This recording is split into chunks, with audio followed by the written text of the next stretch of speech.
Take a look inside my head. I tried to patch the wound.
I took my heart in my hands and placed it inside of the mountain, because I can't stand to think that the strongest roots won't save you when the blow breaks.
Under your scope, so you can see close. Analyze the way that my colors take fold. You pin my wings down, so you can find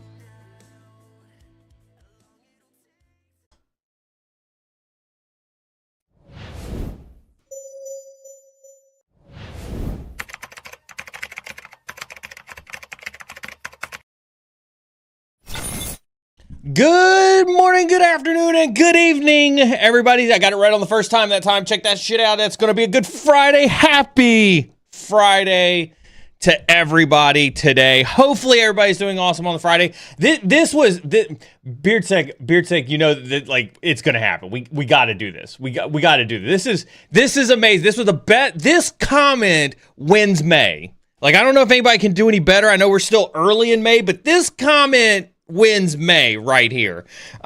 We need this on a meme template, y'all. We need this on a meme template. On a scale of BeardSec to Rory winning the Masters, how are caffeine levels today? That is the best way to describe the moods in the morning from here on out. If you ever catch me in here with a mood like BeardSec's on a Friday, you should just tell me to end the stream. Just end the stream right now. Like, we're just not doing that, right? It's definitely closer. It's definitely closer to Rory winning the Masters than it is to BeardSec. You can almost guarantee that that's probably going to, like I said, send help if I ever show up here as caffeinated as BeardSec is in the morning. We'll go with that one. But yes, it is Friday morning. We are doing pretty awesome this Friday morning, given the fact that by all self-attained testaments, it was a shitty week. But that is indeed what you know, sometimes works out to be sometimes. But I'm doing pretty awesome. It is Friday. It is the end of the week, and boy, what a week it has been. I do have my caffeine going. Unfortunately, I think I may have, like, you could tell, like, what the stress levels were at, because usually by, like, I'm pretty deep coffee mug here. Usually by the time countdown is done, I'm usually, like, right down to here. Like, I'm pretty modest. You know, I get a little bit of caffeine in me. I take my time. You can definitely tell it a lot of my mind, because I'm down to here now on the amount of coffee that I have left. I mean, that's good or bad. It's good or bad. It could mean there's a heck of a lot of caffeine in my system already. Woo! It's going to be a day. It's going to be a day. Welcome to everybody. If it's your first time hanging out with us on a Friday morning, welcome to Friday Morning's Tea with a Hacker. My name is Neal Bridges, and as always, I'm super happy to see every single one of you today. This is our words are hard.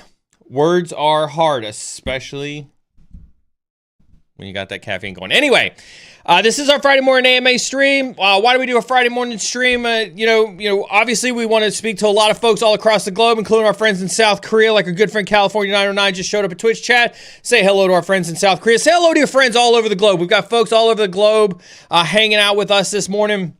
And that's why we do the Friday morning stream, is so that we can talk to everybody from across the globe, all across our channels. We're streaming live across LinkedIn, YouTube, Twitch, and X. Hanging out, hanging out in all the channels, streaming all of the content. This is our Friday morning AMA. AMA stands for Ask Me Anything. I usually do sit here, have a cup of coffee with you, hang out with you for a couple hours, and answer any and all questions that you have about the world of cybersecurity. Whether you're new to it or whether you've been in it for 100 years, we welcome you. I am Xing. Yes, I do X. There's a lot of great intel on X. Don't sleep on the intelligence of X. Glad to see LinkedIn chatty this morning. Good to see you, Ray.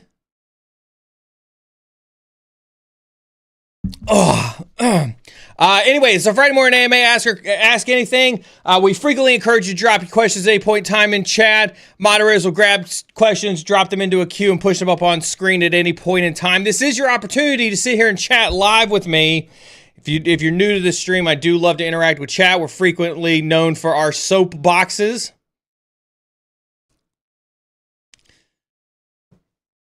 Frequently known for our soapboxes and our highly, highly opinionated stuff. Speaking of which, I will absolutely give you my opinions on some of the things that are happening in cybersecurity. Speaking of, yesterday's stream was absolutely lit on AI. Absolutely lit on AI. It was a fantastic stream. I absolutely did enjoy it. It was pretty good. We'll talk about that here in a little bit. We're going to talk about the CrowdStrike thing here in a little bit as well. Real quick, just to keep the rules on track. Welcome to all of our new viewers. We obviously welcome new viewers from across all the platforms. Just a quick reminder of the rules. We keep chat free of any racist, sexist, misogynistic, elitist, or otherwise toxic behaviors. Meaning we try to keep chat, pretty, I don't want to call it tame, but again, there's no toxicity, there's no racist, there's no misogynistic, there's no elitist, behavior allowed in chat. We do absolutely welcome civil discourse. We are huge on civil discourse. We encourage you to absolutely engage with civil discourse with everybody inside of your respective chat platforms. But again, remember, there are really kind of like two parts to civil discourse, right? There's civil and then there's discourse, right? So make sure you kind of keep it, kind of in that realm. Again, we do have moderators in chat. Huge shout out to my moderators. They have their work cut out for them. They're here volunteering on their own time. As a matter of fact, give a huge shout out for BeardSec. As much as I give BeardSec a lot of crap, right? He is here on his vacation. That's how much he loves you. He loves the community. He loves supporting this stream. So huge shout out, huge W to BeardSec for hanging out here for hanging out here on his vacation. I mean, I can't really think of like what better place to be on your vacation than with me, except maybe the golf course. Who knows? But anyway, huge shout out to our moderators. They are here to keep chat free of racist, sexist, misogynistic, elitist, and just otherwise toxic behavior. Again, they're here policing chat and making sure that chat stays within the bounds of the rules. Discourse. What's discourse? It's a novel idea. We can have it if everybody if everybody remembers that everybody has the best intentions, right? Always assume positive intent. Moderators are not here, however, again, like I mentioned, to stifle chat by any way, shape, or form. They're here to make sure that your voice gets heard. We do care about everybody's voice. We do care about everybody's opinions. Again, I'm here to spit opinions. And I do so rather deliberately and freely. With that being said, keep in mind anything that I mention here is absolutely an opinion based on my well over 30 years in this industry. They are 100%. They are 100% opinions. I'm not here to tell you that anything is right, anything is wrong. I'm not here to tell you whether something is the right way to do things or the wrong way to do things. I'm simply here to tell you this is my opinion on things.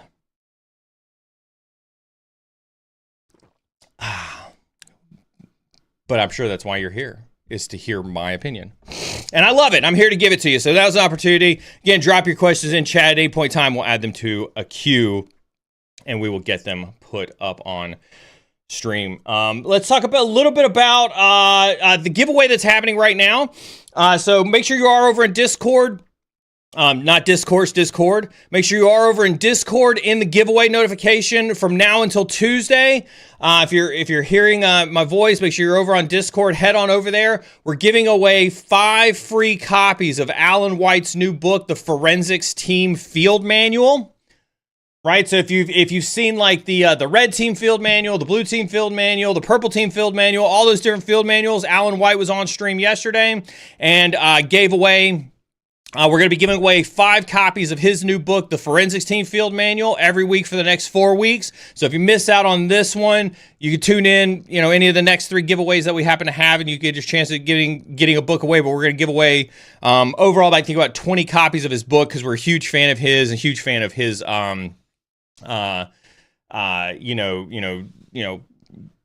published content that he puts out. So super excited to be giving away that book. And don't forget Tuesday's threat brief with Jason and the BitLift team. we're going to be giving away 5 more Try Hack Me vouchers on his stream next week as well. So you're going to want to tune in on Tuesday. Make sure you're around for getting in on on his stream where we talk about the latest and greatest threats. On Tuesday, we're going to be talking about EDR evasion techniques. All right, so Tuesday, you're really going to want to come and pay attention because we're going to have Noah on. We've had Noah on the stream before. We're going to have Noah and Jason, and we're going to be doing live demos of EDR evasion techniques in their lab and showing you how to prevent a lot of those EDR evasion techniques. So we'll have a lab set up. We'll have some EDR. This will be the first time. Now, I say this, and I caveat it. I'm not going to lie. This will be the first time that we've done a third-party, demonstration. Like, I've shared my screen before, and demoed things from my screen. This will be the first time that we'll be sharing somebody else's screen. We don't use Zoom. We use vMix. It's a more TV production studio type of software. It's the one that allows us to kind of be able to push the social medias up and monitor the APIs from the different social media accounts so that we can push that stuff up on screen. And so we've never actually leveraged it for its screen sharing opportunities before. So we are excited to give that a try out. So, come watch the EDR evasion. Come watch us burn in flames. We have no idea what's going to happen. It could go either way. It'll be fun no matter what. You know that. So Tuesday's going to be EDR evasion. Super looking forward to doing EDR evasion stuff with Jason and with Noah as well. That's Tuesday. I think that's it. Programming wise, yeah. So real quick, no tea with a hacker next Friday. No tea with a hacker. So a week from today, there'll be no tea. You guys will have to find your own Friday hype motivation. I will be on the road to Florida for a 3-day golf tournament. I'm playing at PGA Village, Saturday, Sunday, Monday. Playing at PGA Village Saturday, Sunday, and Monday for a 3-day golf event. That's what a lot of my heads down practice has been seriously focused on. It's a very, very tough golf course. It'll be in the middle of Florida. It'll be 3 days. So stamina is going to be, huge for me. Being able to perform for 3 days straight out on the golf course, mentally stay there, be able to execute on that. It's going to be huge. So no tea with a hacker next Friday, but you can catch me on Instagram. On my personal Instagram, you can catch me over there. Also, if you weren't aware, we do have Cyber Insecurity Instagram. Make sure you are following over there as well. But you can catch we'll show some pictures. I think Frazier is going to come up and see us as well. I think Frazier's down in I think Frazier's down in Fort Lauderdale. I think he's going to come up and talk to us as well. After that, though, the week after, we'll obviously be back on schedule. We'll have Sec Data Ops that week. We'll have Tea with a Hacker that week as well. But I do always appreciate, the people who show up in my DMs on Instagram on tournament days. They're the real superheroes in my heart. I appreciate every single one of you. You guys know who you are who show up in my DMs on tournament days. I appreciate you so much for that. All right, I think that's, I did the giveaways, I did the programming stuff, I did the rules. I think that's it. Oh, yeah. Callie, send food pictures. Don't send food. If you're going to send food pictures, don't send food pictures that make me hate being out on the golf course. Yeah, see, that's what I thought about him. Yeah, I hear you. Ray Floyd over on LinkedIn says, what are you using to stream? How can someone get into data center management? 2 vastly different questions on both ends of the spectrum there for that one. Ray, I'm using vMix, VMIX. It's like OBS for streaming. I've got a dedicated stream computer. You can't see it. It's off camera over here. I've got I don't know what kind of mic this is. I went on Amazon, found the most expensive one, and clicked buy now. I'm just kidding, but not really so much. But we've had this stream set up, honestly, since we started streaming in 2025, and it's worked out pretty well for us. How can somebody get into data center management? Go make friends. Networking is my biggest thing. Like, if anybody says, how do I get started? Go make friends. Go make friends. That is how anybody can get started anywhere, is to go make friends. This is not how you make friends. I don't send you a DM on LinkedIn because I don't want to bother you. Let me make this unequivocally clear. Nobody who sends me a DM is ever bothering me. I answer DMs every chance I get. I try to answer everybody's DM, no matter where you DM me at, right? I absolutely love the DMs. Please don't be like this. Please don't be like this. I absolutely love to talk to people. Nobody bothers me. Nobody bothers me. Don't listen to BeardSec. Don't listen to BeardSec. He knows better.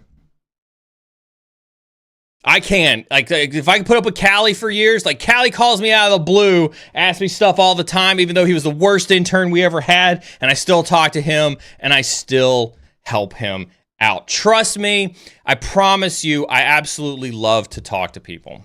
That's why I'm here streaming. How much more evidence do you need that I love to talk to you all? I'm here streaming. Please, you're never bothering me. I promise you that.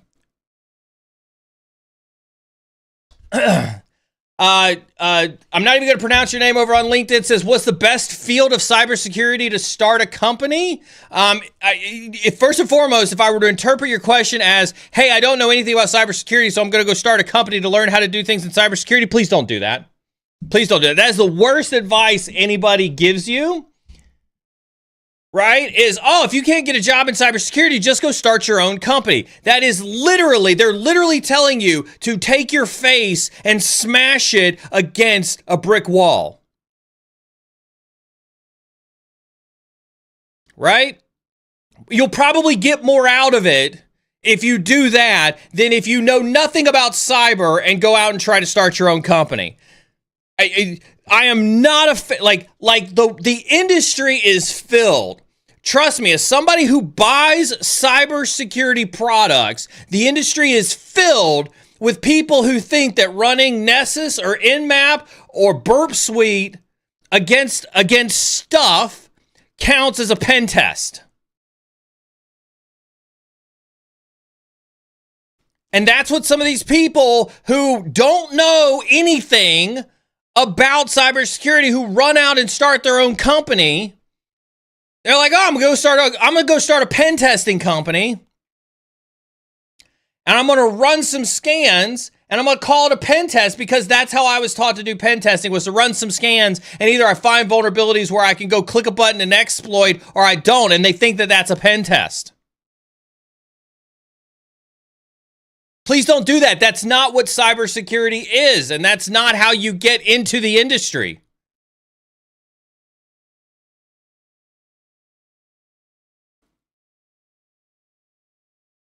And I'm not trying to say like there aren't, I want you to be realistic with yourself, is that's just bad advice. That's just bad advice.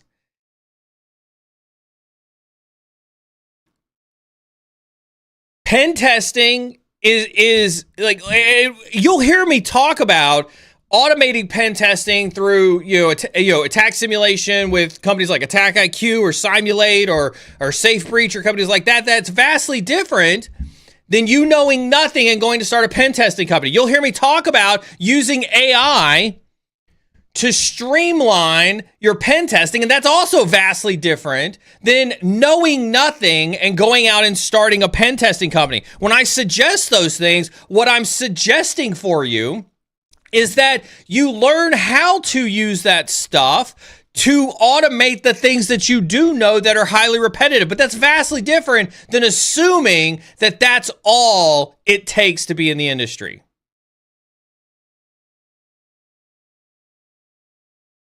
So I'm not a fan of that. Not a fan of that whatsoever.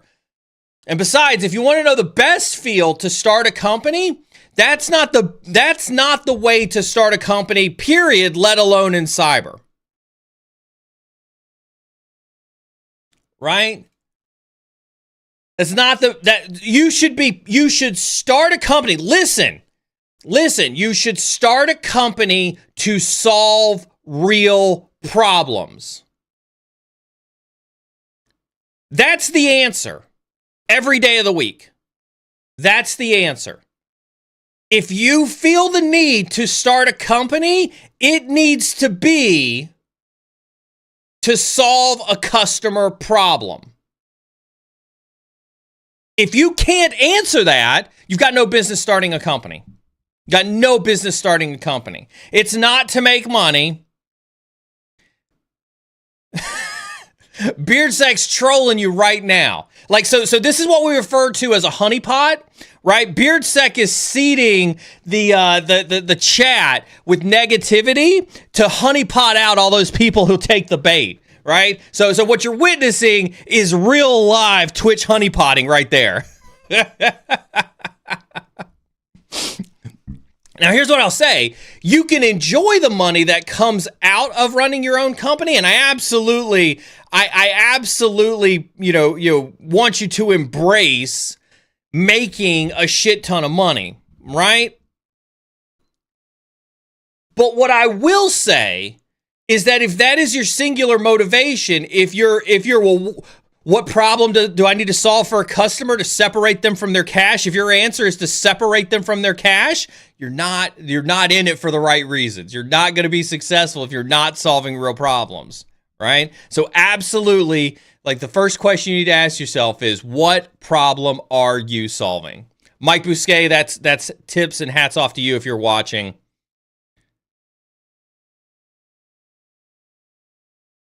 I learned that one from him. I again, like, I'd say that to myself, right? Like it's easy to say, like, I'm gonna start a business and make a shit ton of money. If you're not solving a problem, you're not gonna be in business for very long.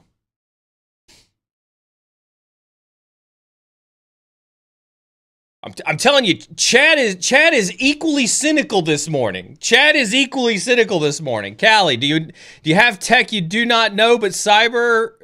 No, does Callie understand English? I thought he understood English. Do you have tech? Do you not know? He fails at commas. That's what it is, or question marks. Do you have tech? Question mark. Do you not know cyber? Question mark. But want to make money? Question mark. Make cybersecurity courses. There's no validation. Yes. Cynicism is good. This is how we know that we can see the cracks in the system, folks, is because we can be cynical about the cracks, right? We can be absolutely cynical about the cracks. I love this one. Buy my AI blockchain pen test EDR solution. The only thing you were missing out of this one, Dosco, is XDR.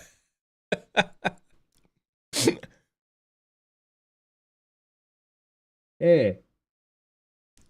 But anyway, if you didn't catch yesterday's stream, I highly encourage you to go check yesterday's stream. You can see the VOD over on YouTube. You can see the VOD over on Twitch. I think it'll be up on the query page today. I sent it over to Robbie. He's usually good about having them turned around. We had Alan White on yesterday.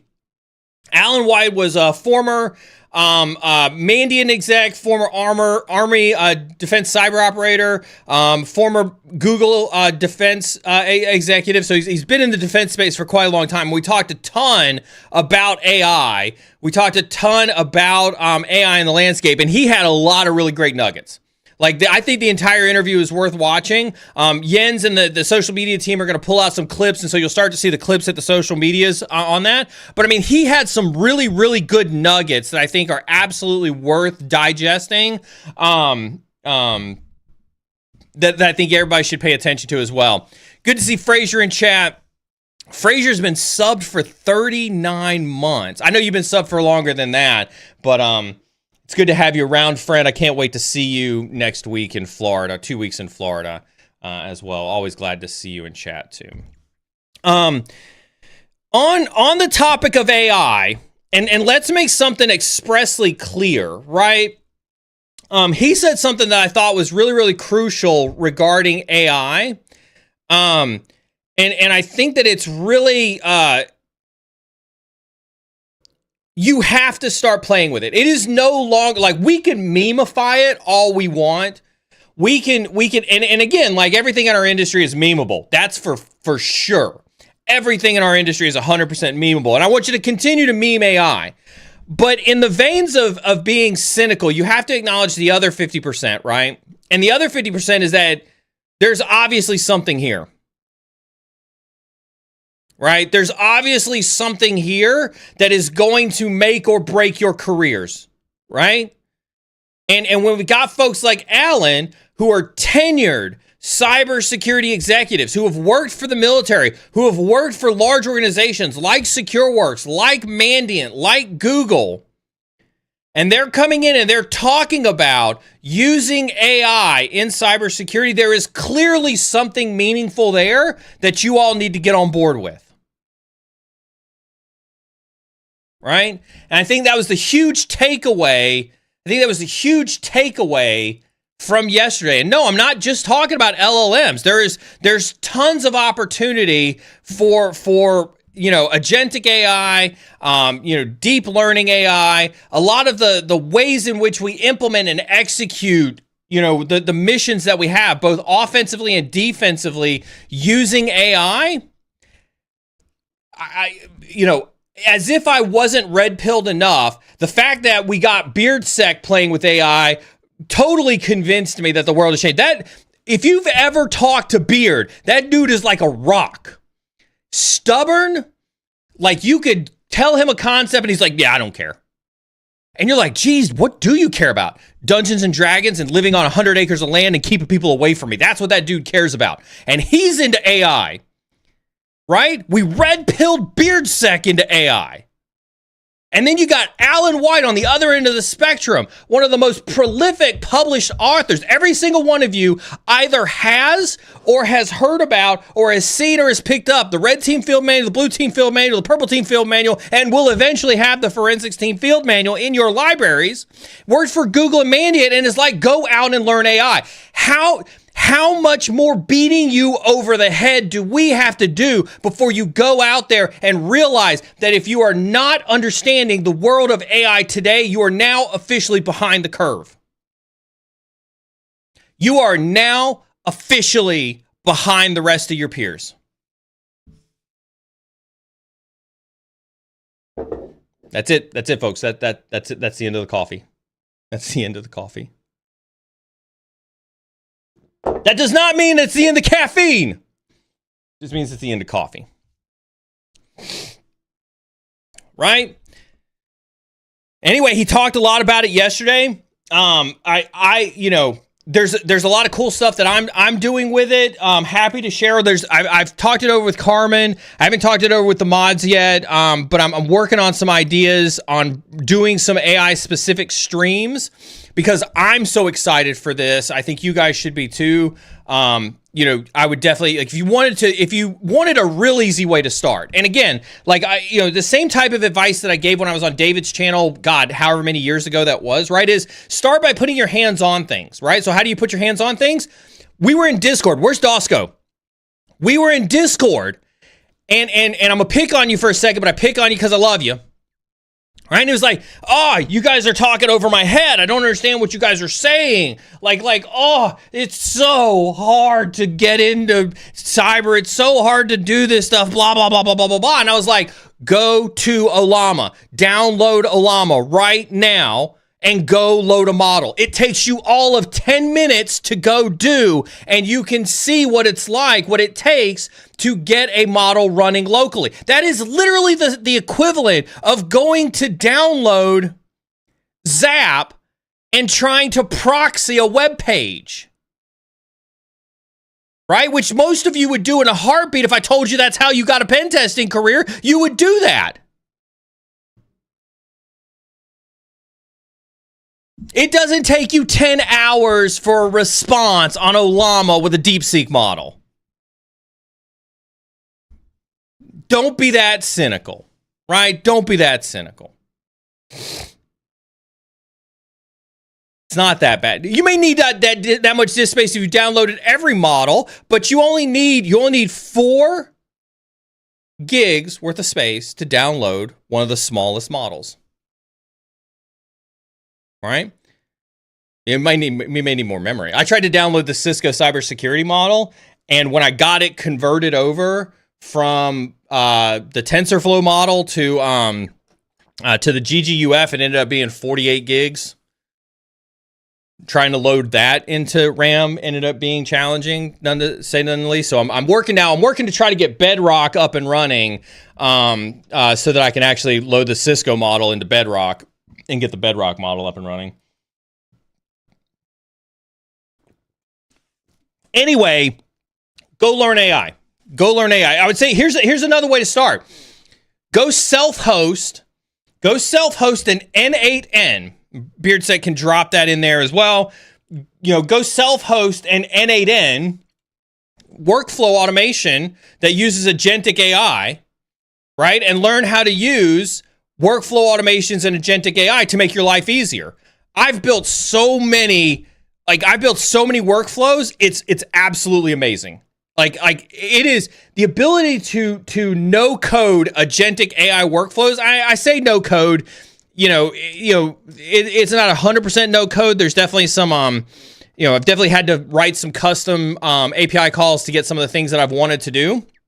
But I'll definitely say like that has been an amazing efficiency gain as well. And so like I saw, so I got a friend who's CEO of Praetorian who does Red Teaming Company. He just dropped what I think was probably one of the most applicable to our industry agentic AI post on LinkedIn yesterday, where he had several AI agents doing automated pen testing for them. And it was successful.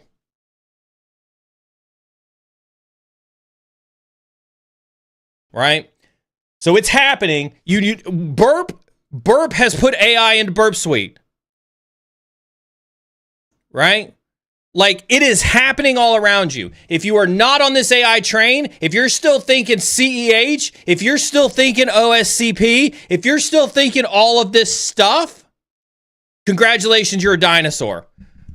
Specifically, you're a T-Rex where your arms can't reach the mic to get there. Like, that's what you are. You're a T-Rex. Help me. Help me. I'm not making fun of disabilities. T-Rex is a disability. He was designed that way. It's a matter of fact. His arms are short. The T-Rex's arms are short.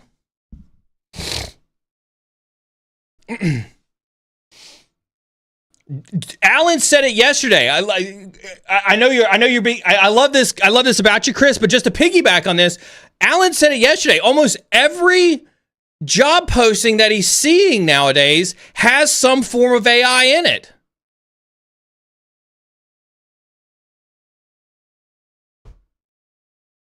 Right?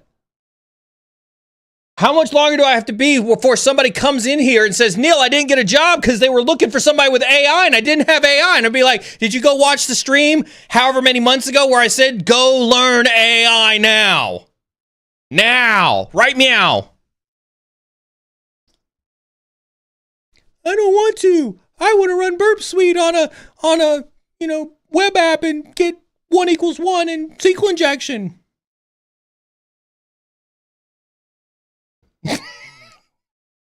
The fact that you know Gingy from Shrek. I mean, do I still have routing turned on the Go XLR?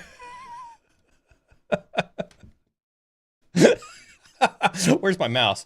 It's so funny. So again, we've done it, chat. We've done it. We've gotten the attention of Carmen. I got a text message from her. So this is how you're releasing all of this week's rage.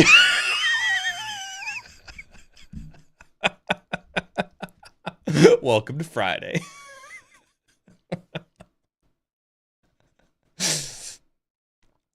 Even Carmen's in on it. Yes, love. This is how I'm releasing all of this week's rage. Oh, God. Welcome to Friday, folks. Welcome to Friday. Go learn AI. So with that being said, one of the things Alan did bring up yesterday, which I think is absolutely worth talking about, is the CrowdStrike news, right?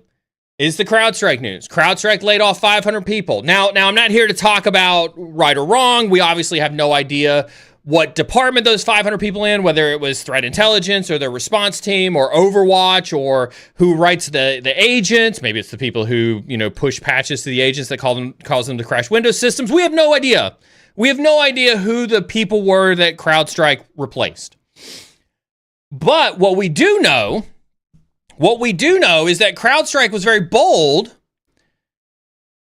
in that they came out and said that they're realizing efficiencies with AI, and that has what led them to make the decision to lay off 500 people. So I'd say that now we're at a precipice where we do have a company. We have the first company, what I would argue, who has come out and said, oh, well, we don't know. We don't know if AI took their job. We know that AI has led to a change of workforce management. I think that's my politically correct way of saying it, is that we know that now AI has officially driven workplace change. Right? And so I think that this gets back to something we have talked about on this stream, right? Which is, I think that the people who are going to be replaced by AI are the people who haven't realized that they needed a way to use AI to make their jobs more efficient. I think Alan said as much yesterday when we were talking about it, right? Which was, you're going to be asked to do more with less. It happens. I've been in this space since the 90s. And it happens all the time. You are all the time asked to do more with less. And so I think you're going to have to embrace that at some point in time, you have got to use the tools that are available to you in the AI space to do more with less. And it's the people who can do the job of 2, 3, or 4 responsibilities with AI that are going to be able to stick around. And Beardsec's right. Like, I think this is what we're talking about. Is we're talking about, I think we never saw this with SOAR. I think we wondered about it with SOAR. I think SOAR started to talk about it, but we never saw it manifest itself. Now, SOAR had its own sets of issues. SOAR was hard to implement. SOAR was hard to get institutionally correct across a large enterprise. I know I've tried to deploy SOAR 3 times in large enterprises. It's very hard to do. It's not an easy thing to do, right?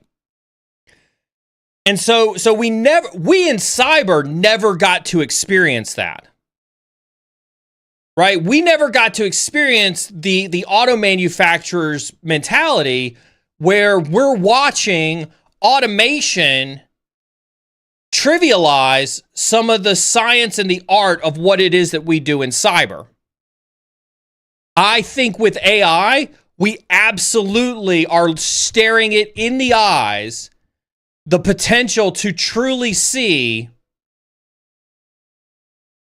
the things that we consider art, and let's be honest, right? Some of you pen testers out there think there's an art to running Nmap scans. Some of you pen testers think there's an art to running burp intruder. Some of you think there's an art to running burp scans, and you are way wrong. You are absolutely wrong. Right? And so those of you who refuse to believe that there are easily repeatable, automatable tasks in your job because you think that you're the guy from Office Space who's like, I hand the requirements from the customers to the engineers. I'm a people person. No, you're not. You're desperate and you're fearful of being replaced by a robot. Right? This new wave is coming. Learn how to use it. Learn how to use it. Sorry, that was a little bit of a weird sideways rant on. But anyway, go watch the interview with Alan yesterday. I think the interview with Alan, as you can tell, we're going to talk a lot more about AI on the stream. I'm looking for more AI folks to bring on for us to talk more about it in my endeavor to try to educate you and keep you all informed in this area. That's my promise to you.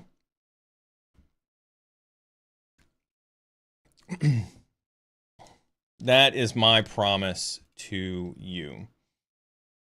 Is the Blue Team Field Manual available for sale as an ebook? I think it is. I'm not sure. I own the hard copies for purely nostalgic sake. That's a great question. I don't know if a mod can go run that one down or not, but I'm pretty sure it is.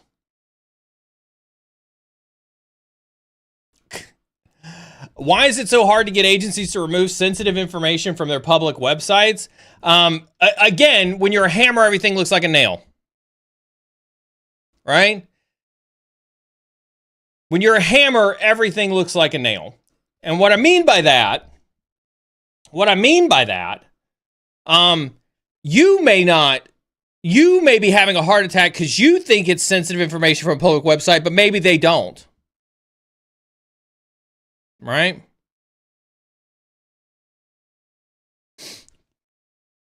I'll give you an example. Universities, right? Universities are universities. We've never not had somebody from university on stream who has ever worked in higher ed in their life and not talked about how absolutely atrocious the IT and cybersecurity ecosystem is in higher ed. It's an absolute train wreck. It's an absolute disaster. Words are hard. With that being said, in their mind, any information needs to be publicly available to everybody all the time because it's important for the university. Again, it's perspective. I would encourage you that, and again, from an adversary perspective, from an adversary simulation perspective, it's your responsibility to consider all perspectives. As a responsible cybersecurity practitioner that I know every single one of you are, on both red team and blue team, it is your responsibility. Wait, what's that? That was Despicable Me, right? I got no, it was Rugrats. I got responsibilities now. It's your responsibilities to see multiple aspects of the business's problems so that you can understand that what you view as sensitive, the company may view as required. You may not like that answer. Welcome to business. Welcome to the real world. But you're still going to be required to secure it. I think that's the hardest part for most cybersecurity professionals to get through their heads sometimes. Joe Fulton. No, you cannot share a link to public info. You can PM a mod all you want, but I'll go ahead, no, you cannot share links to what we're talking about. No.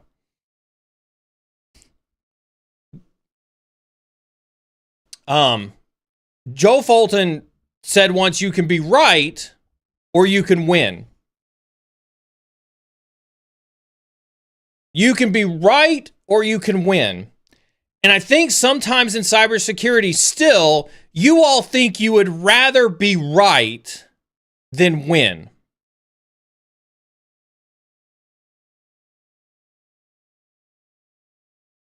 And I can't emphasize you enough that the success and failure of your entire cybersecurity career hinges on your ability to control that knee-jerk reaction to be right or to win. This transcends everything. Whether you're a CISO or whether you're trying to get into the industry. And I'll give you an example.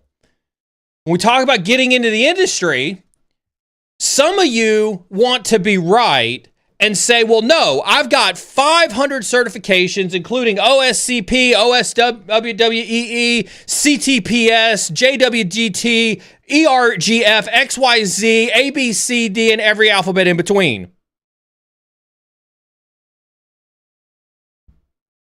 And you're like, why can't I get a job? And I'm like, have you networked with anybody? And you're like, no, why would I network with anybody? I've got 5 million certs. That's because you'd rather be right than win. Right? You'd rather be right and think that your 5 million certs are why you should get a job. That's an example of being right versus winning. If you really wanted to win, you would go out there and do what it takes to win.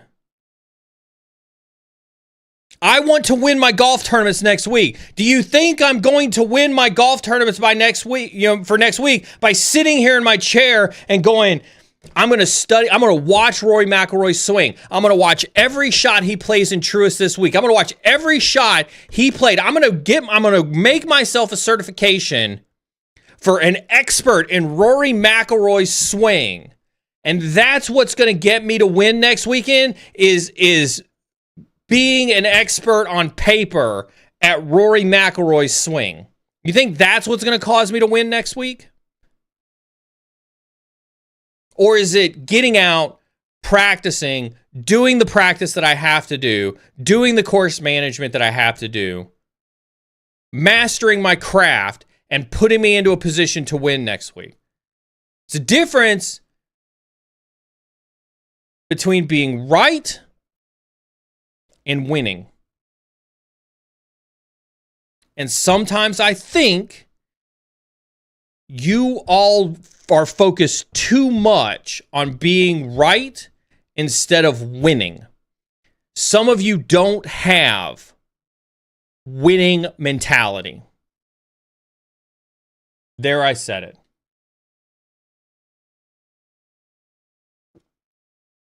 Some of you don't have a winning mentality. Some of you think that if you can just do the check boxes, when you get down to the end of the check boxes,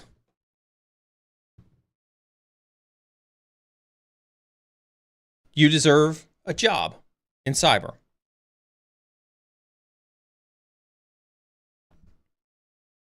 And that's not how it works. It's never been how it's worked. It may have given you the impression early on when there were more jobs than we had cybersecurity professionals in, when the job market was great. Maybe it gave you that impression, but it's never worked like that.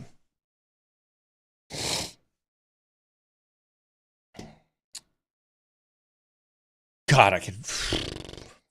So many soapboxes this morning. I think, what were we talking about? We were talking about, okay, yeah. Oh, Wednesday, yeah. I had to look at the question. I got to see, that's the problem with caffeine-induced soapboxes. I go down rabbit holes myself, and I absolutely forget about them. So again, just be careful with your assumptions. I have no idea whether it's sensitive or not. Again, you got to, there are legal definitions of sensitivity. There's PHI, there's PCI, there's HIPAA data, right? You got to be cognizant that just because you view it as sensitive, because you view it in your hacker eyes, that it can be used for these malicious purposes, doesn't mean that the organization views it as sensitive. Make sure you understand your audience, make sure you understand your target, and make sure you understand it from the perspective of the business. What are your thoughts on the latest ATC power outage saga occurring lately? How worried are you about the world situation? I think critical infrastructure has always been an incredibly weak link, right? Has always and the largest reason why critical infrastructure is the weakest link is because it's still a private company matter, meaning it's for profit. Meaning if you impose any form of government regulation, and it's really weird. So again, no politics in chat. We don't talk about politics in chat. We keep chat free of politics. So we're going to talk about this in the guise of just kind of its applicability to cybersecurity, right? And it's specifically speaking mostly in the US, all right? I'm not sure about how government organizations view this in other parts of the world. So we'll kind of keep it narrowed to our focus here in the US. If Neal runs the Neal Bridges Power Company, and I've got a nuclear power plant in my backyard, and I'm providing nuclear power for my neighborhood here, and I'm running it on Windows 95 computer, right? One singular Windows 95 computer that's directly connected to the internet. Let's just assume, let's go like true worst case scenario here for this, right? And I'm supplying power to everybody in my neighborhood here, and everybody in my neighborhood here absolutely loves it, and I'm providing the best service possible. Right? So with that being said, you understand my business model here. Like, I'm raking in the cash, nobody's unhappy, I'm delivering power here in my neighborhood, running a nuclear power plant with a singular Windows 95 computer connected directly to the internet. Right? The government comes through and says, hey, listen, like, you've got a requirement to be secure. And I'm like, okay, I got a requirement to be secure. I'm secure. See, I've got this piece of paper attested to by an auditor that says I'm secure. Well, no. That doesn't count because we didn't get to check to see if you were secure. Okay, well, if you're going to check to see where I'm secure, do you have a law or regulation or something that I have to follow that says I have to do that? Well, no, we're just telling you that you're critical infrastructure and therefore you have to be secure. But I've got this piece of paper that says I'm secure. Well, but we see that you've got this Windows 95 computer connected to the internet. Clearly, you can't be secure. But I got a piece of paper that says I am. No. You have to get this computer off the internet. Okay. If you're telling me as the government that I have to get this computer off the internet and that I have to upgrade all of my infrastructure to be N-1 from a life cycle perspective, I need you to pay for it. And then the government has to decide whether they're going to subsidize a mandate to be secure at the behest of the government. And now you have government oversight of critical infrastructure in a for-profit company who then the government has to subsidize and has to get that money from somewhere. And where does the government get its money from? Taxes. Right? And so now you, as the population, are paying taxes to subsidize a company to be secure from the same company that is charging you for their energy. And if that isn't the example of capitalism out there, I don't know what is, right? Where I'm getting money as business, as Neal Bridges Power Company, I'm now getting money from the government and I'm getting money from people in my neighborhood to give them power. So that's the fine line that gets walked with critical infrastructure. Again, not politics, just here to talk about it. That's the fine line that gets walked with politics when it comes to saying, well, the government should mandate that critical infrastructure is always on the latest and greatest.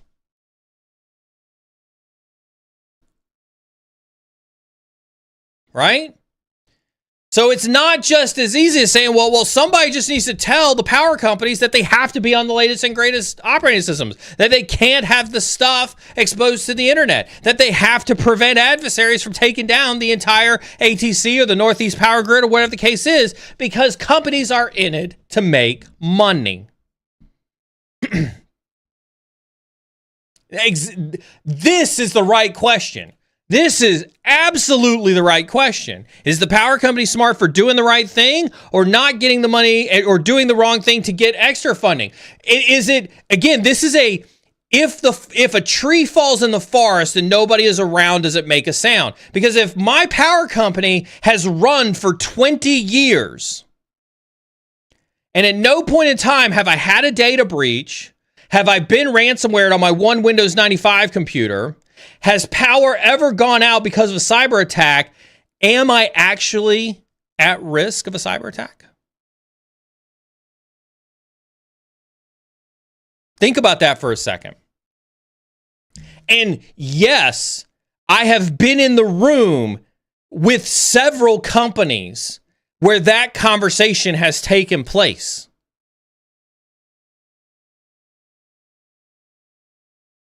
Right? So from a business perspective, if I look at the business risk of a cyber attack, again, most of you are like, oh my God, a Windows 95 computer exposed to the internet, it's only a matter of time before you get hit by ransomware. And if I'm the business and I'm looking at that, I'm like, I hear you, but I've been in business for 30 years and never got hit with a cyber attack. So your stats are way wrong, right? You see how, again, I get back to it. When you're a hammer, everything's a nail. If you're a hacker, you see every Windows 95 computer exposed to the internet as ransomware waiting to happen. And in a business, the business sees it and says, if it hasn't happened yet, go research insurance. If anybody's ever researched insurance and how insurance determines premiums, do you know the number one factor that determines insurance premiums? Likelihood. What is the likelihood that something is going to happen? And so, if in 35 years, a cyber attack has never happened to a company, then their likelihood is 1 in 35 years. More. And so from a business perspective, they have to say, I can either spend $5 million every year to protect this asset. So for 35 years times 5, somebody who's better at math, do the math than me. 5, that's $150 million a year, something like that, $160 million a year. So I can either do that, or I could pay $10, $15 million in fines one time because I got hit with a cyber attack and go about my day. I've been in the room with that conversation too. I was literally in the room with a financial organization who had just got done with a $50 million breach. And I kid you not that they looked at how much money that they paid to deal with the breach and how much money they had invested in cybersecurity and absolutely said that it was actually more cost effective for them to have not paid for anything different from a cybersecurity perspective and simply pay for the cost of the breach.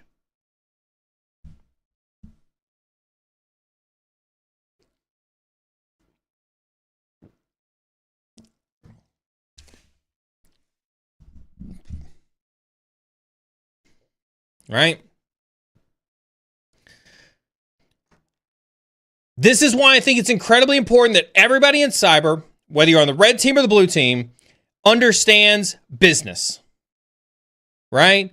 You don't have to like it. And I'm definitely not here defending, a 35-year-old business with a Windows 95 computer exposed to the internet, delivering power for an entire neighborhood. I'm definitely not defending that from a risk perspective. As Beardsec says, low likelihood is not the same as no risk, right? We're simply talking about a factor in the equation.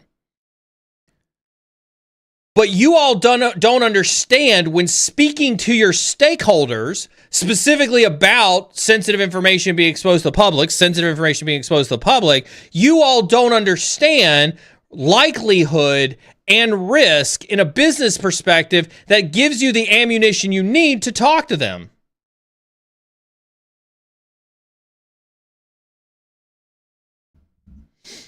I agree with Callie. Companies are not held accountable enough for breaches.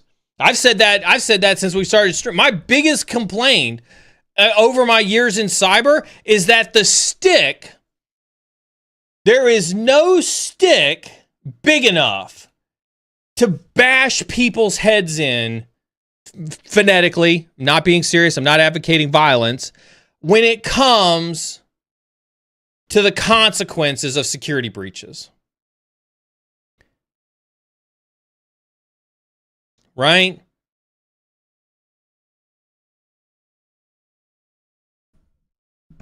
You guys have heard me rant on third-party risk management. I was on a discussion. Who was I talking to?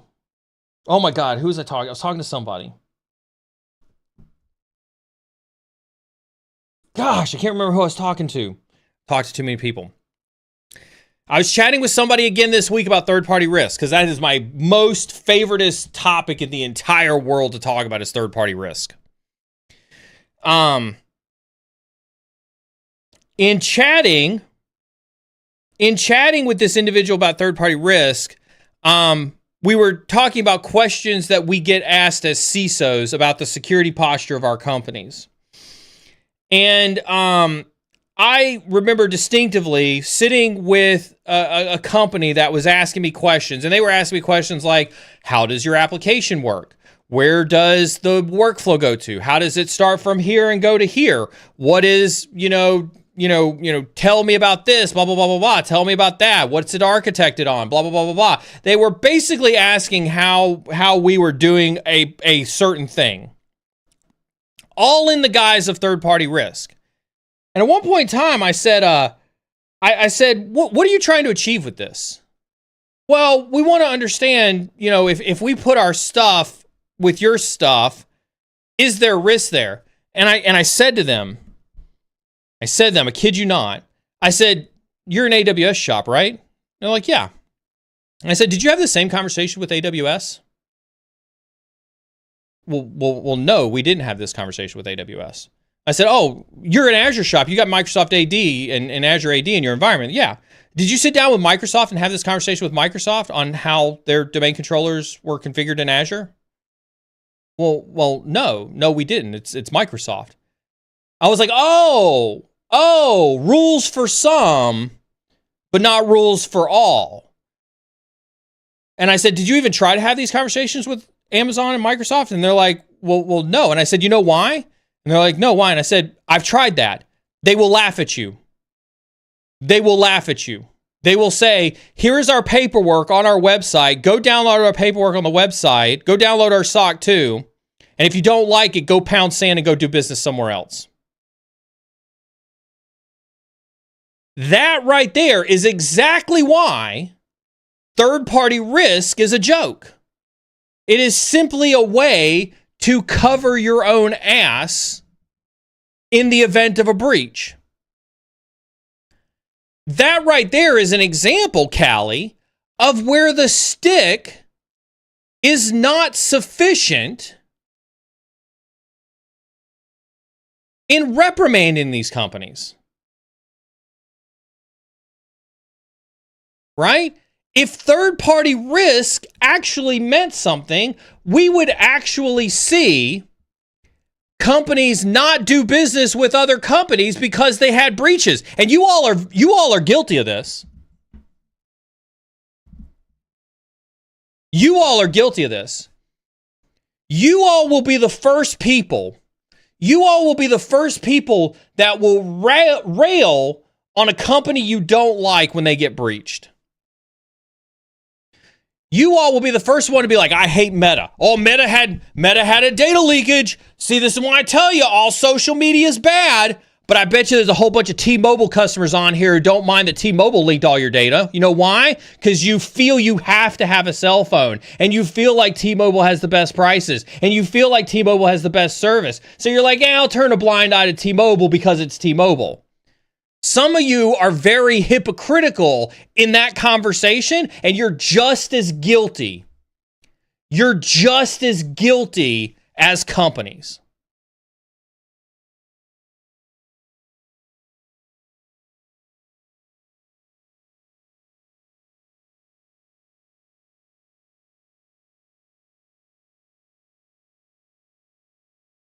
Right?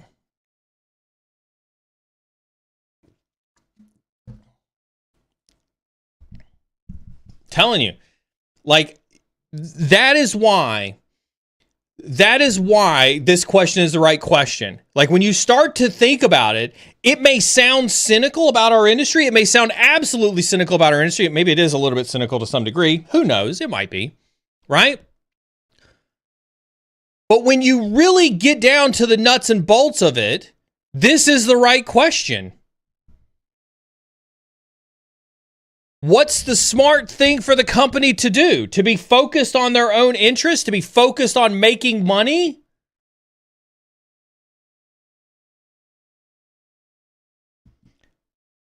What's so bad about being focused? Oh, man. I gotta take my watch in. ADHD. I got a pin that's coming out of the links of one of my watches. Like, again, completely ADHD moment. You can't see it on camera because it's a tiny little pin. I got a pin that's coming out of the link on my watch. I'm not taking a hammer to the watch. Did you just seriously say that in my ear? I don't want to take the pin out, but if I don't take the pin out, I'm going to run the risk of losing it, aren't I? You guys are watching ADHD happen right here live on stream. I'm not going to get this pin out, am I? I'm not going to fix it. But I can't get the pin out. I don't want to lose the pin if I put the watch down. All right, I'll put the watch down. Leave the pin in. Treat it like the dude says in my ear, treat it like a grenade. Leave the pin in. Anyway, now that ADHD has caught us completely off guard. Yes, Dosco says it more succinctly than apparently I did. It may be obvious to a lot of us, but cybersecurity is risk management. Welcome to Cyber Insecurity, folks, where we talk about hackers, hacking, and watches that break live on stream. Oh, see, I knew as soon as I put it down, the pin would start to come out. There we go. We got look, see, we got the pin out. See, we had a link come out. Like, okay, see, now I got it out. So see, now I can take it to the watch people and be like, thank you. See, I knew the situation would resolve itself in time.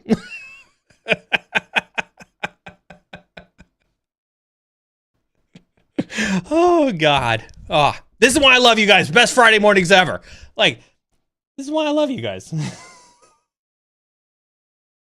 See, somebody gets it. I know the feeling. Can't continue to live without fixing this watch. Yes, I cannot continue the stream while I know that this pin is on an imminent disaster path of getting lost in my floor. Thank you for empathizing with me. I'm glad you can appreciate it. I'm glad you can absolutely appreciate it. On to a real question from our good time zone friend, Hyperwork, over on the other side of the globe. I appreciate folks like Hyperwork who are tuning in from Europe to come and hang out with us. I absolutely appreciate it.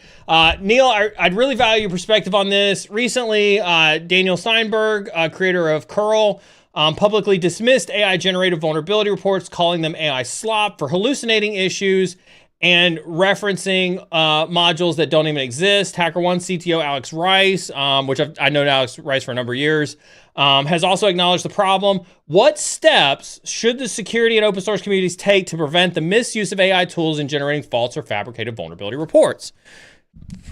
Fantastic question. Fantastic question. So, does anybody believe that when the first vulnerability scanner came out on the market years ago, that it was 100% error-free?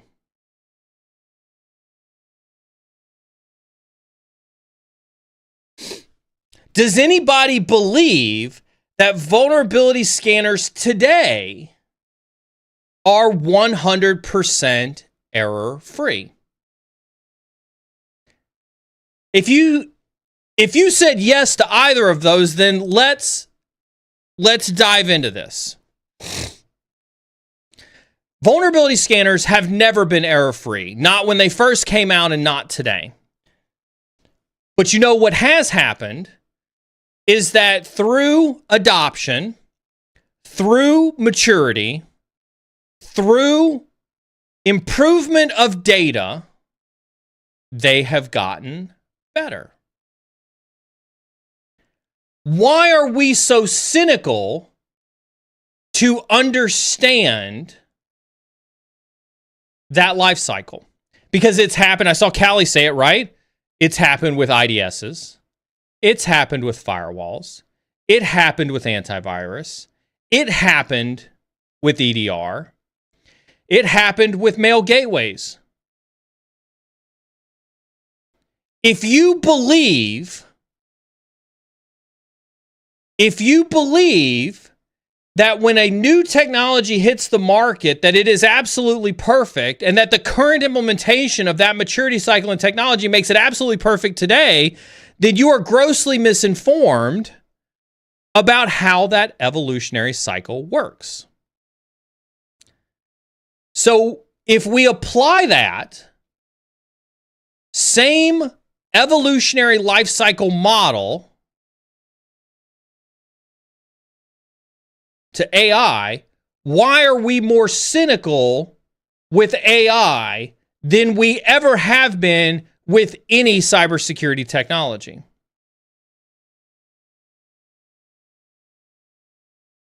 That right there, I think, is the crux of what people are really talking about. What people are really saying is you have to be aware that we are still in its infancy and not to rely on it 100%. Do large language models hallucinate? Yes. Can they also be right? Yes. The percentage difference between those two will change over time. Alan said this yesterday, and I thought it was absolutely spot on. Today, AI is the stupidest that it will ever be. Think about that for a second. Today is the stupidest that AI will ever be. And I think when you start to think like that, this statement is true today. I don't agree with calling it AI slop. I think that's a tad bit much. But I do think that you have a false positive ratio higher today than you will have tomorrow.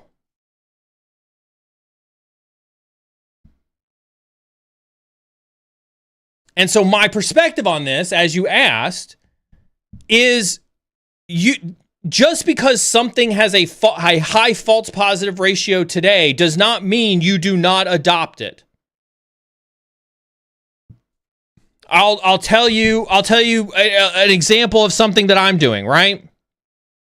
I obviously do a lot of cybersecurity writing. Thanks to Jens has been a force multiplier in helping me get content out on social media. It's been great having him around, right? But when I go to write content, I need to not have hallucinations. And so part of what I'm doing is I'm taking a lot of the very well-established models that are out there. Cisco just dropped one. Cisco just dropped a foundational model. I'm not sure if Beard, if you can find that link. If not, I might be able to find it for you. Cisco. Yeah, there it is. Foundational. Here, I got it for you. All right. I think I'll drop this into all the chats so that you all have this, right? But Cisco dropped a foundational cybersecurity model that's as recent as April. So again, home lab idea for those who are interested in home lab ideas. Go take Olama and Cisco's foundational cybersecurity model, get it up and running, and learn how to continuously train it to your preferences on whether you like Russian APT or North Korean APT or vulnerability management, blah, blah, blah, blah, blah, blah, blah, blah, blah. And you take this model and you continue to train it. Now what you're doing is you are changing that false positive ratio that you're talking about in here. Now you're making it less prone to hallucinations and more prone to accurate data.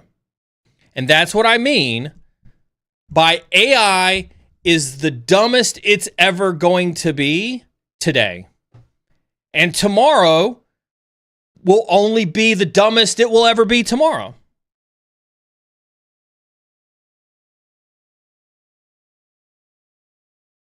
So what's the takeaway from this? Digest it, accept that it's a comment that somebody put out into the ecosphere, but I don't think that this degrades from the AI conversation. I think it shows the challenge that we all have the responsibility of contributing to making these AI models more useful, more meaningful, more beneficial. But I think to simply outright dismiss them because of a high false positive rate would be the same thing to say, well, I'm never going to use a vulnerability scanner because they had a high false positive rate when they first came out, and they're not 100% perfect today. And who in their right mind would ever say that?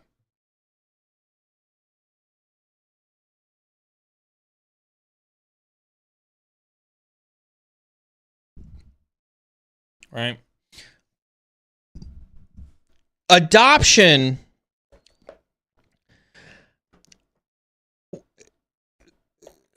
I have a hot take, and I'm trying to figure out how hot I want to make this take.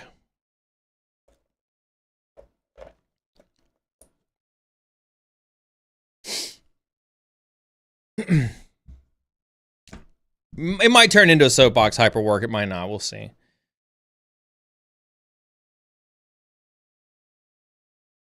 Humans, I think, innately want to believe that if they can prove something wrong, it has no merit.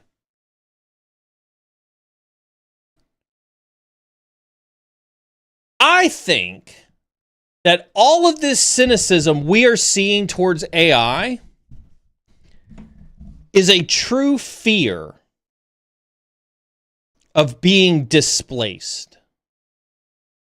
We fear that it will take away the things that make us unique.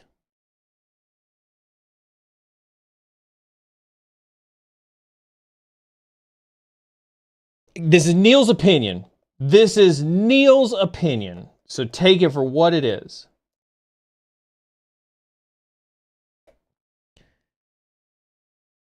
We've been conditioned to think that working 9 to 5, going out, getting a job, getting a degree, working for a company from 9 to 5 is what makes us unique. We've been conditioned to think that.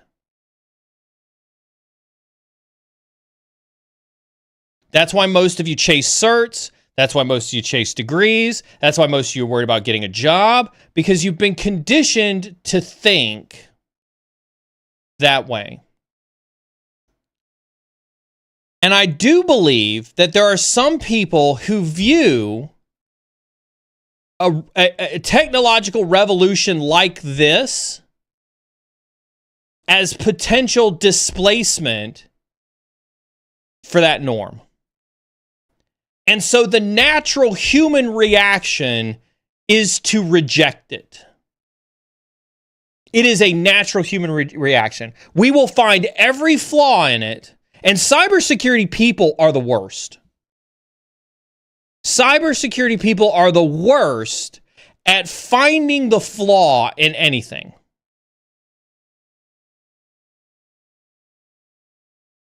Right. I mean, and again, I'm not saying that like it's a bad thing. We're highly paranoid people.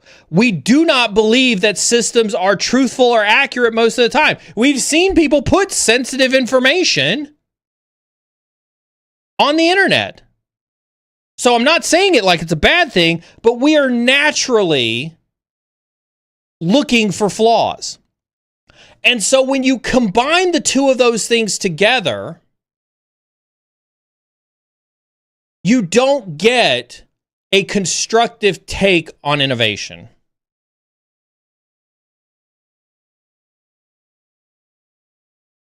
When you combine those two mentalities together, you don't get a constructive take on innovation.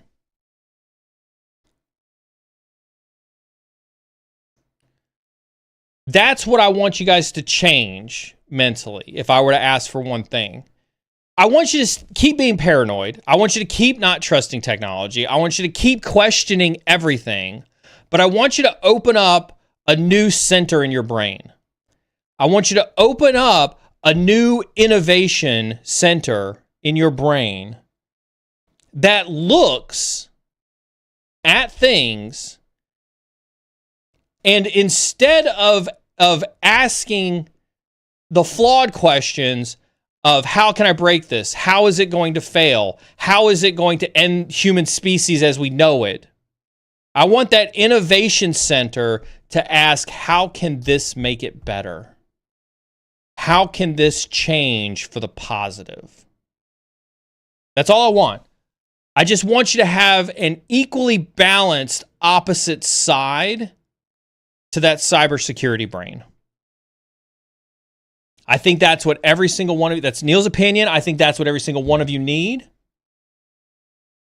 I think you need a counter to your cybersecurity brain that helps you see the other side of that cyber cynicism for what it is.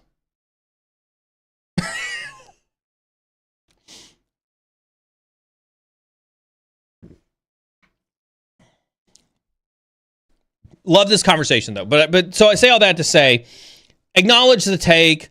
I think that what we're seeing is an interesting. It's an interesting place to be in. It's an interesting place to be in. That's for sure.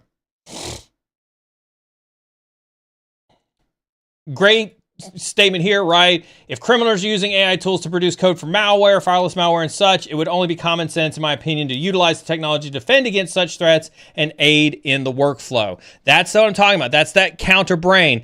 If adversaries are going to use it to make their life easier, why can't you?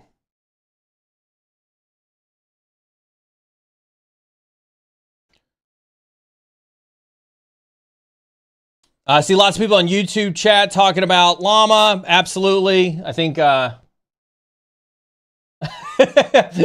Jason says we need to put in a kill switch now before it gets out of hand. Somebody's been watching too many Terminator movies.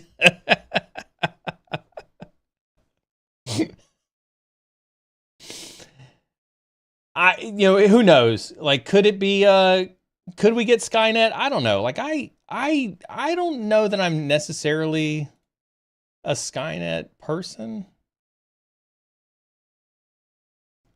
Yeah, and again, don't get me construed, right? School's not life, but you do always have to learn. But so again, I absolutely empathize with this comment. You do always have to learn until it comes to AI for some of you. Right? Think about that for a second. Like, all of you, if I said this statement, if I came on stream and the first thing I said to you was, you always need to be learning in cyber, every single one would be like, fuck yeah, Neal. You're absolutely right. We always got to be learning in cyber. And then I'd say, cool, go out and learn AI. And you'd be like, whoa, accept that. No. Let's not get ahead of ourselves, Neal. Let's not get ahead of ourselves. Do you feel personally attacked by that, Brian?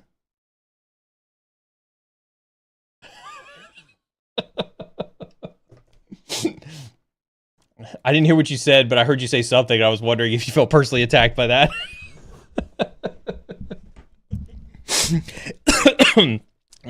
Swallowed wrong there. But that's what I'm saying, right? Like, a lot of you love this statement about always be learning. We always have to learn in cybersecurity. I swallowed wrong. Laughing too hard. You embrace every day. Right? A lot of you talk about learning is life, and I believe you. I absolutely believe you. A lot of you love to learn. But then if somebody says something like, okay, cool, go learn AI, you're like, no, I'm not learning that garbage. Again, it gets back to that two side of the brain, right? Where it's like, there's the side that wants to learn the traditional stuff, the tried and true stuff, because you think that that's the stuff that's awesome and cool and talked about on social media and things movies are made of. And then as soon as somebody says, okay, cool, go learn the new thing that's still very, very new, that's in development, that, is prone to hallucinations, you're like, whoa.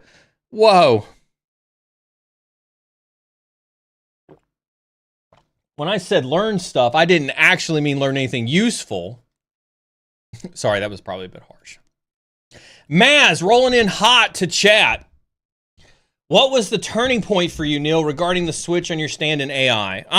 Great question, because you can go, listen, I make no shame about it. You can go back to streams as recently as a year ago, and I had a vastly different tune to AI than I do today, than I did 2 years ago, than I did 3 years ago. I apologize. The combination of talking and then swallowing wrong has done a number on me. Okay, so hopefully that's gone and I can answer the question.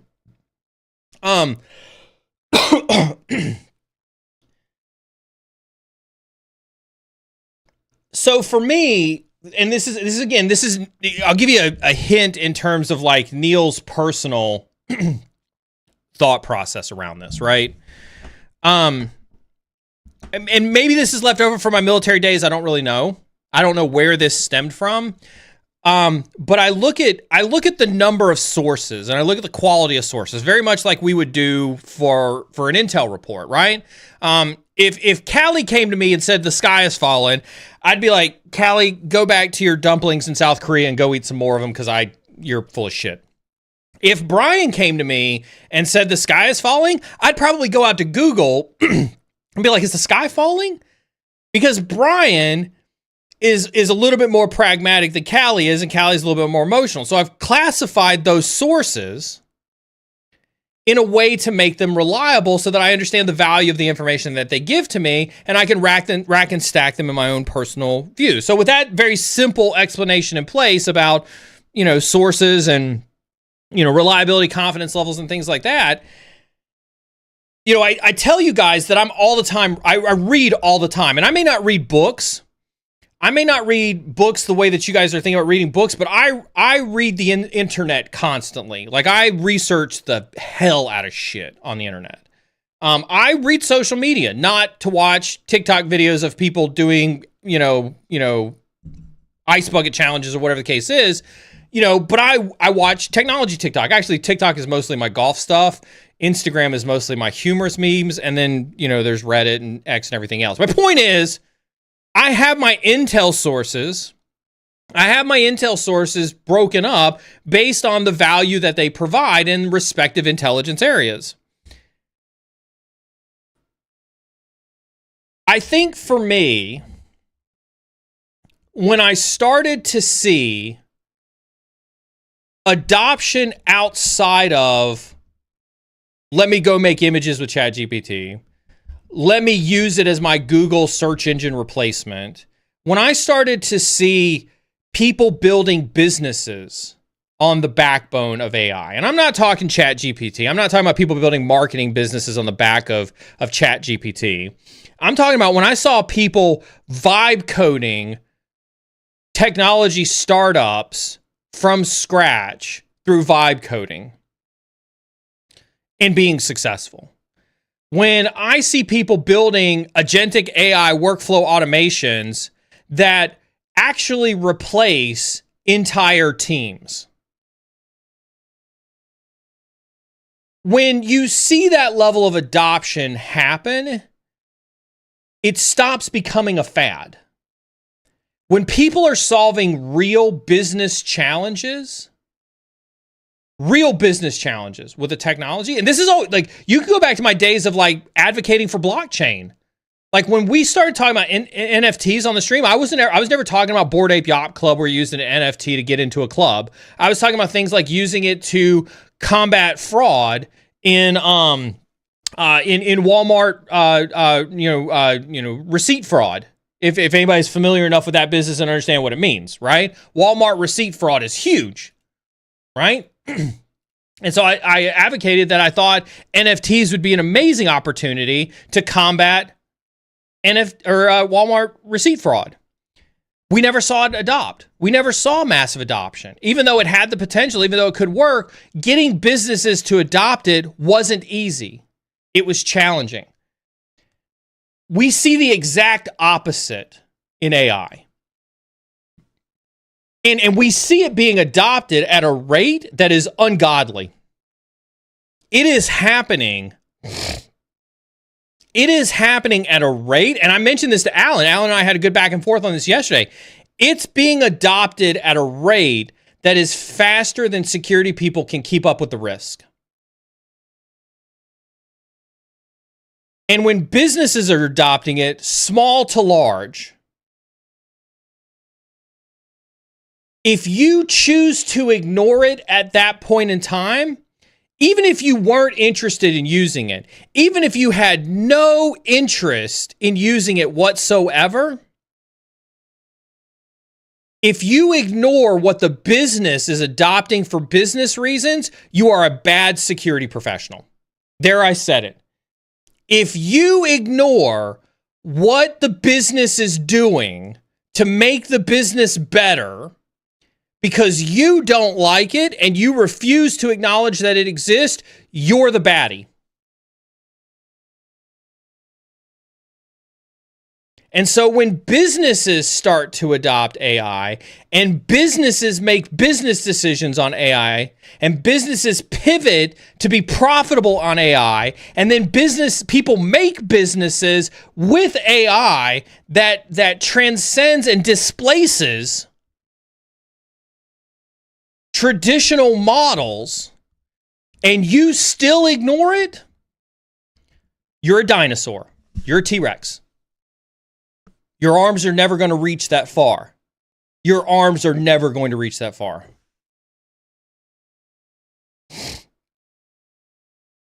And so for me, the turning point was an internal realization that I personally was at a fork in the road where I either needed to decide, was I going to be a T-Rex or was I going to get red pilled on this?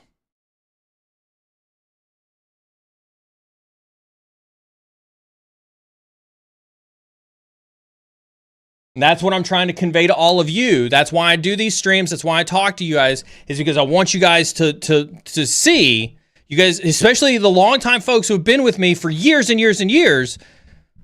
I'm not shy about changing my mind.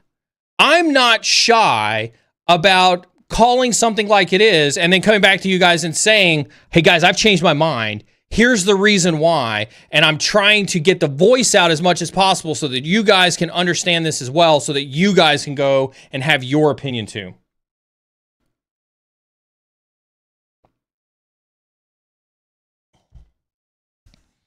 But that opinion is, you guys need to be out there becoming experts in AI.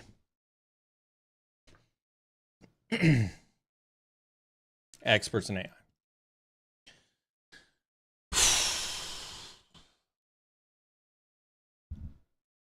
I always read chat. I read everybody's chat. It's just that the script that we have to show this chat on screen only shows Twitch chat. That's somebody else's API. We don't control that. I have a YouTube chat on this window. I have a Twitch chat on this window. I have a LinkedIn chat on this window. And then I have my vMix stuff over here on this window. So I see everybody's chat. I see everybody's chat. And yeah, Brian's in there too. Brian sees chat too. I read everybody's chat. This is the right question. Unfortunately, I don't have good answers.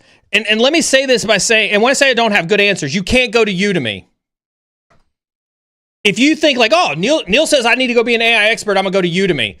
Don't go give somebody $25, right, to go be an AI expert, right? This content is still new. This content is still ridiculously new. And so the first thing is always Neal's rule, right? It's been the same rule that it's been for 5 years. If you were to ask Neal, where do you go to learn? Where do you think Neal tells you to go to learn? YouTube. Go do all the free stuff first. Right? Go ask ChatGPT where to learn about it. Right? Go build a home lab. Remember the first video I ever did with David? One of the first things I ever said was go build a home lab. Go download Olama. Go use the DeepSeek model and learn how to tune it. That's it. That's 3 things that you can do on your laptop today. Today. Yeah, exactly. I just dropped a Cisco open source model that you can download and learn on today. You don't need to buy anybody's course on Udemy.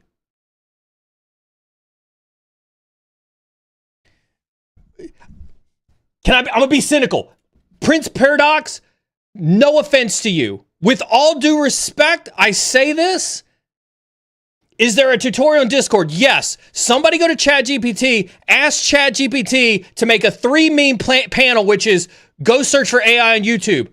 Go ask ChatGPT, go install Llama. There's your 3-step tutorial for going to learn this. That's it.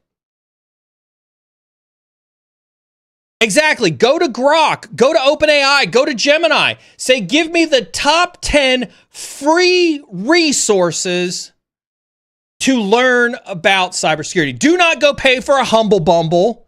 Kevin over in LinkedIn says, Humble Bumble had several AI search for $30. I don't care if it was $3. Do not give people your money. This information is free.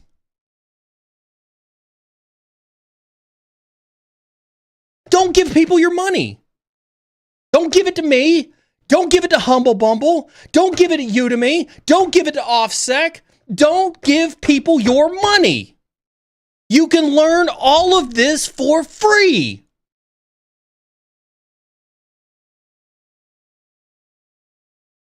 You don't have to pay for knowledge.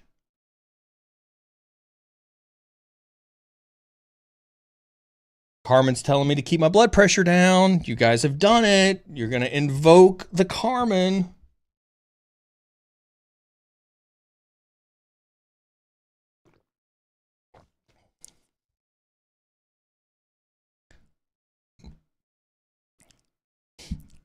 Everybody, like, that's what I'm saying. Like, you guys get it, right? AI is so new. Nobody knows enough to be teaching a course anyway. That's the secret sauce.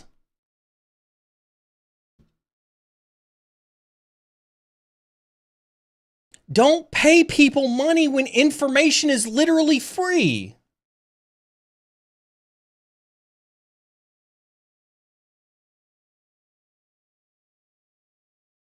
Yes, this landscape is like I've said it before. Nobody's taking me up on it. All you GRC nuts in chat. Where's my AI risk management framework content showing up on my LinkedIn feed? I've yet to see any AI risk management content showing up on my LinkedIn feed.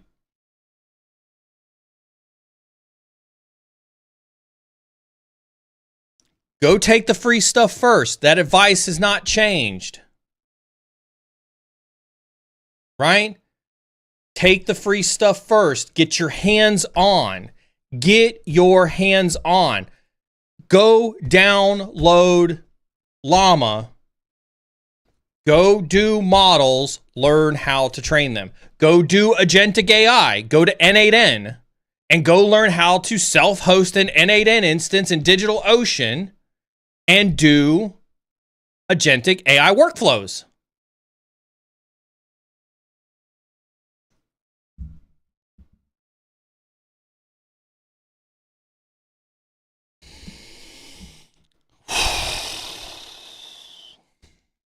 Woosah.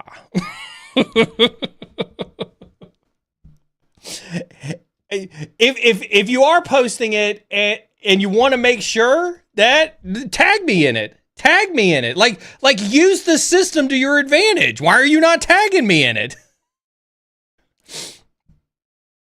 Like I've got 40 notifications just from sitting here on this stream. I guarantee you I will click on that notification bell and I will look at those notifications. And if I see blah, blah, blah has tagged you in a post, I'm going to go read your post. I read Bayou Beast, which is why I know his was a shitty, cheap shot loophole, which is why I didn't give him credit for it.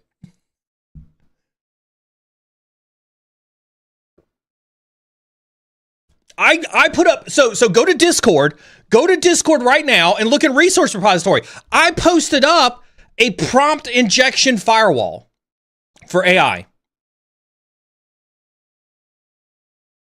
Free on GitHub, open sourced. And you guys, it's going to blow your mind who open sourced it. You know who open sourced it?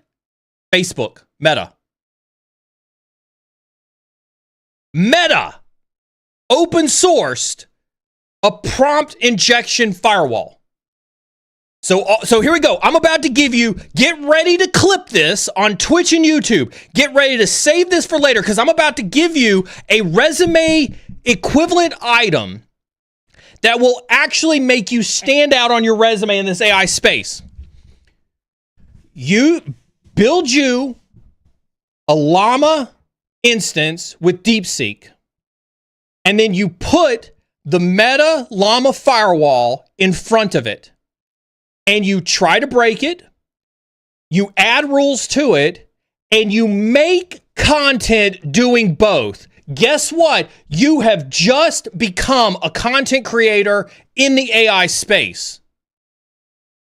And it's free. It costs you nothing to do that. Nothing.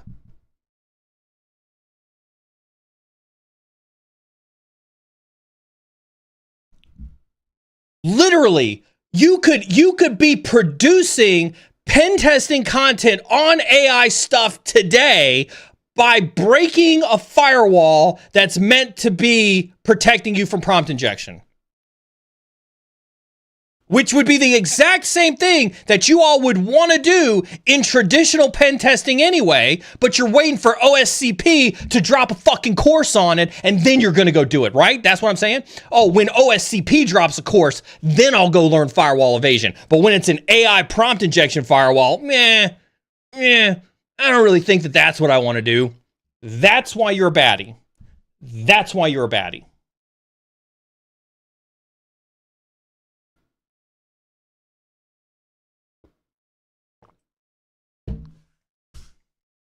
I said it.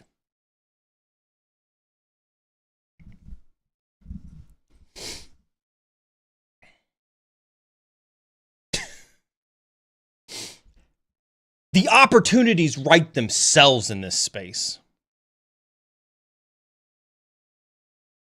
I'm doing it. Why aren't you?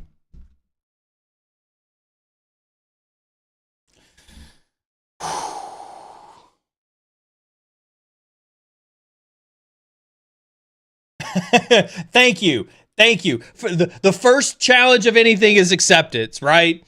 Right? The first challenge to anything is absolute acceptance. Yeah, I did used to think that way. You got me. I know. I know.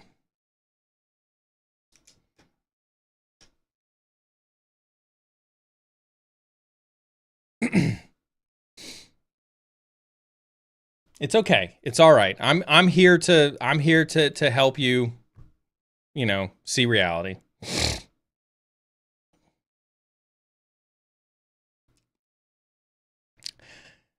Just a warning, we do have mods in chat. My mods have zero sympathy for rule breaking. I would highly encourage you not to go toe to toe with mods. I trust my mods explicitly. I stay out of that. They're here to keep chat free of any racist, sexist, misogynist, elitist, or otherwise toxic behavior. Mods are here to keep chat free from any of that stuff and enforce the rules. Just fair warning there. Yes, there is so much good stuff in the, again, like our Discord is set up to have, we have a LinkedIn connection lounge so you can connect with fellow cybersecurity professionals. We have a resource repository for you to get your resources for anything that you need so that you guys can see that you do not have to pay ridiculous amounts of money for people's Lambos, right? You don't have to pay ridiculous amounts of money. Like I don't charge anybody for Discord. I don't charge anybody for these streams. As a matter of fact, any and all money that comes from any subscriber money that we get goes right back into making sure like the books that we bought for Forensics Team Field Manual were paid for by Query and the money from this stream. Right? That's how we bought the books for the Forensics Team Field Manual. Right? We don't charge anything. And that should be the thing that is your barrier to entry for how qualified an opinion is, in my opinion.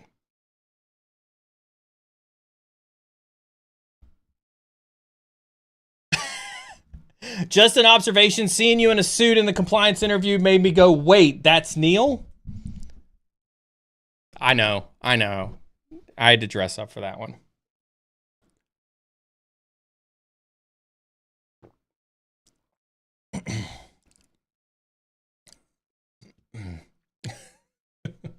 I love it. We do, right? That's what we're here for. We learn and we get better together. I tell you, I tell you what, I think, yeah. Also Friday nights. Listen, Friday night too, I can tell you that there will be, there's a version of this. There's a version of what you see here.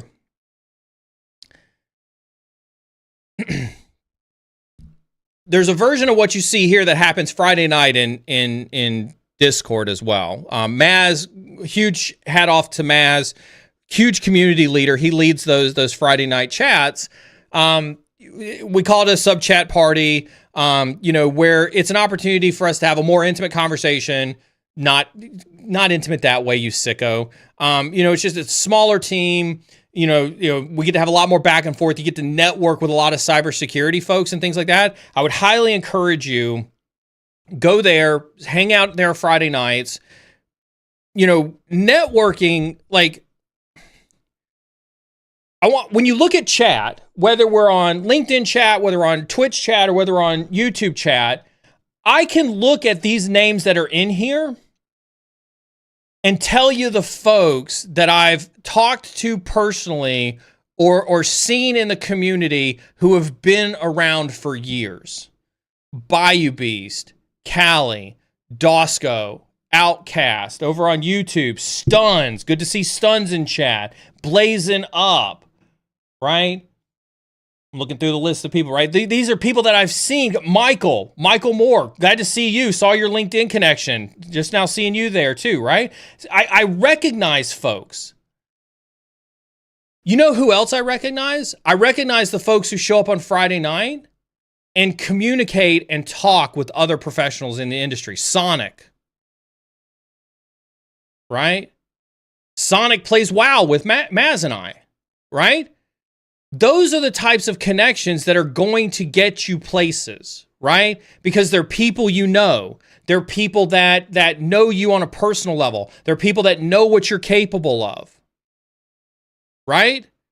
Those are going to be the things that at the end of the day, that's what gets you a job in cyber. Tom, there's a face I haven't seen forever. There is a face that we have not seen in a long time, Tom. But look, that's exactly what I'm talking about. There's an individual who for whatever reason was a regular and something happened in their life and they had to go do other things. But now they're here. But because we've talked on subchat, because we've talked in Discord, because they've participated in chat, I recognize them by name. Because you tag me in content, I know the content you create. Right? That's the value of networking. And so if you're looking for me to make a recommendation for somebody for a job, where do you think I'm going to go look first? Yeah, Callie's right. Half the subchat got hired by the same company at one point. Like, I think you guys are missing the bigger picture of a community like this, where it is true, where we all learn and we all get better together. Stuns is 100% right on YouTube as well, right? Networking got him his current role that he's at now.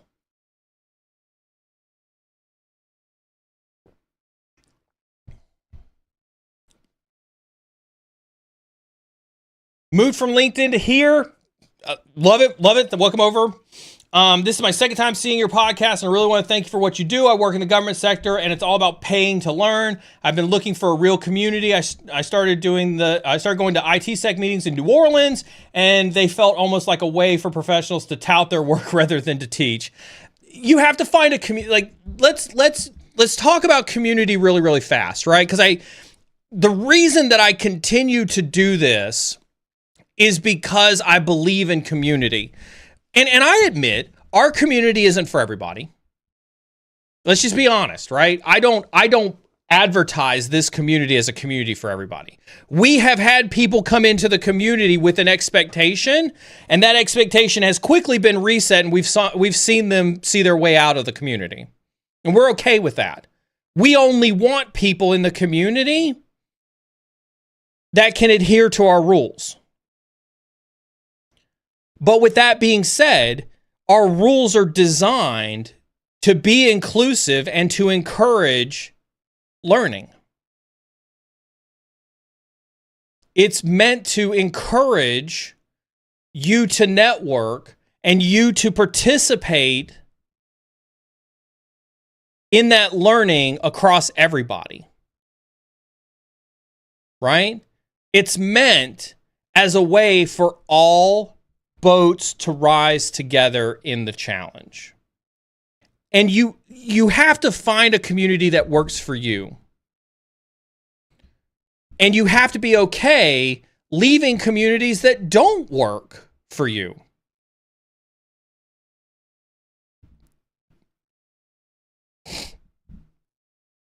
I think I found you on a Friday night rant and went, oh, I like this guy. Potentially, you might have. I definitely don't shy away from the rants on Friday night either.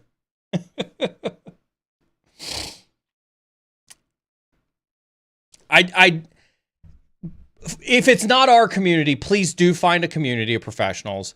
Please do find folks that you resonate with. Please do find folks that you can learn from. Please find folks that you are welcoming. Because that, I think somebody said it, I think I saw it scroll past my screen somewhere. And again, I watch all the chats, so I'm seeing everything from everywhere. But I think somebody on Twitch chat said it. Yeah, there it was, right there. Right? This is hands down true. This is the truest comment out there. And I've got to go in 10 minutes. I've got somebody calling me in 10 minutes here soon. Networking in cyber is better than a cert to get a job most of the time. I would argue 95% of the time, networking is the best way to get a job. Hands down. Go to local meetups, go to B-sides, hang out in our community, whatever the case is. But that's going to be how you get most of your exposure and experience in cybersecurity.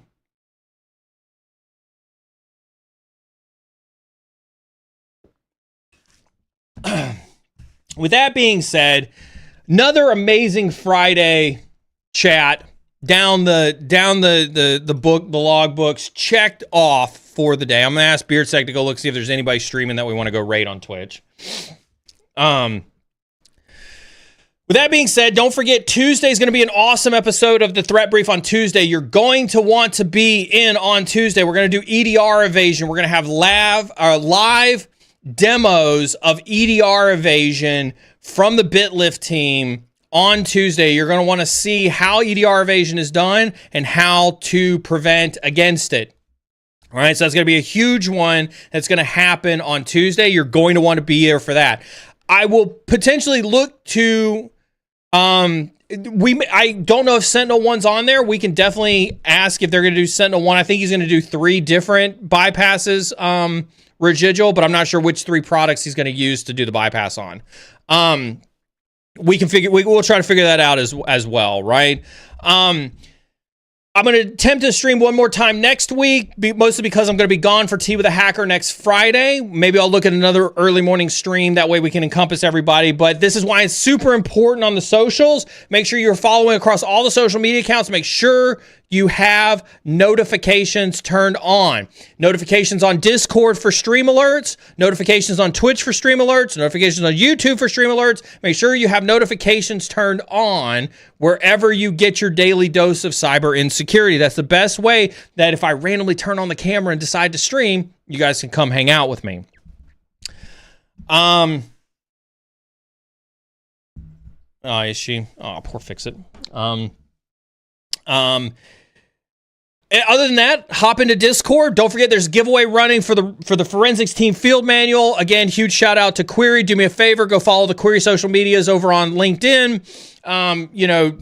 Obviously, been with Query now for 3 years. I love everything that they do, and Matt's a huge supporter of the stream, huge supporter of you guys as the community. Query obviously fronted some of the costs for the forensics team field manual as well, so make sure you give it up for Query in terms of giving back to the community as well. I think that's it for my typical outro. Listen, as you can always tell, I love the Friday morning streams. We have so much fun here on Friday. We have fun anytime we stream, but I appreciate everybody tuning in. I appreciate everybody hanging out. Hang out with us in Discord tonight. Stay awesome. And whether you're on the red side or the blue side or still deciding, keep learning, and I'll see you next time.